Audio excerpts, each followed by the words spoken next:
Professor Gruber, what did you mean when you said they proposed it and that passed because the American people are too stupid to understand the difference? When I said that, I was at an academic conference being glib and, quite frankly, trying to make myself seem smart by insulting others. Are you offering the venue as a defense for saying it or for meaning it? I'm offering it as a defense for using inappropriate and hurtful and inexcusable language to express. Well, what did you mean by too stupid to understand the difference? Congressman, I didn't mean anything by it. Well, you said it. You had to admit it. I was once again being glib and trying to make myself seem smarter by reflecting. Well, what did you mean when you said it was a very basic exploitation of the lack of economic understanding of the American voter? What did you mean by that? Once again, it's another example of my inexcusable arrogance in trying to insult others to make myself seem smarter. Well, what did you mean when you said the American people don't care about the uninsured? Once again, that was an overstatement of trying to conjecture on political topics in which I'm not an expert. Well, you know what, Professor Gruber, I have listened to you all morning talk about your lack of political acumen and that you're not a politician, so therefore you don't know not to call people stupid. Most of the people watching this morning aren't politicians, and they don't call people stupid. And I can't help but note, Professor Gruber, and another one of your quotes, which I'll read to you, that was politically infeasible. You remember saying that? Yes. So you do like to factor in the politics from time to time, don't you? And also happen to note, Professor Gruber, that usually you insult the American voter, not the American public. So you do factor in politics, don't you?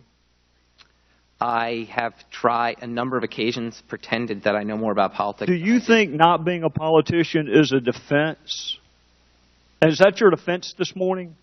I mean, I know initially you said that you offered these comments at a conference. I think you meant conferences, plural, but you said conference when you went on a very obscure television show and initially apologized for what you said were inappropriate comments. And now today your defense is that you're not a politician. Is that the best you can come up with?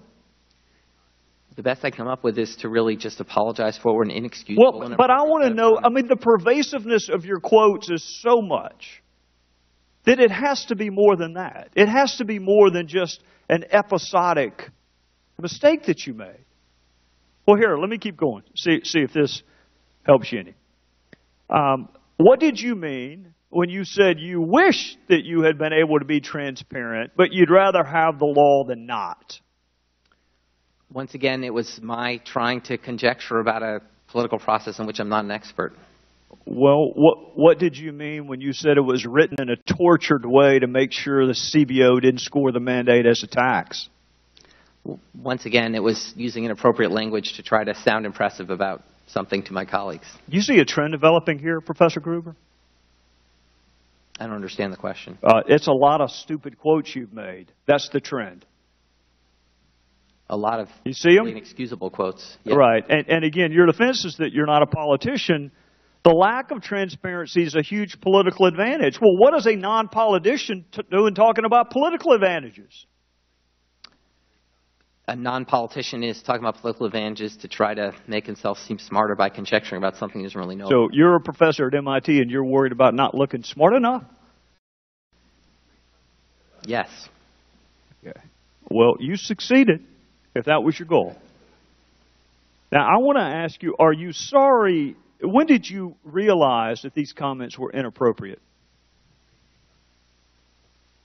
Because it took you about a year to apologize, so I'm trying to figure out if you realized sooner that they were inappropriate, or was it just the morning before you went on MSNBC that you realized that it was inappropriate? When did you realize that these comments are indefensible and inappropriate?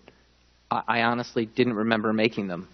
You didn't remember calling your fellow citizens stupid, and you didn't remember saying that you're the only person who cares about the uninsured, that the rest of your fellow citizens don't give a damn about the uninsured? You don't remember saying that? I don't, because they were really glib and thoughtless comments that I made. Well, Professor Gruber, let me just tell you what it looks like from this vantage point, is that you thought that they were really pithy and really funny until the video showed up. And then even then, it took you a little while to apologize. And what I'm struggling with is whether your apology is because you said it or because you meant it. Which are you apologizing for? Because you said it or because you meant it?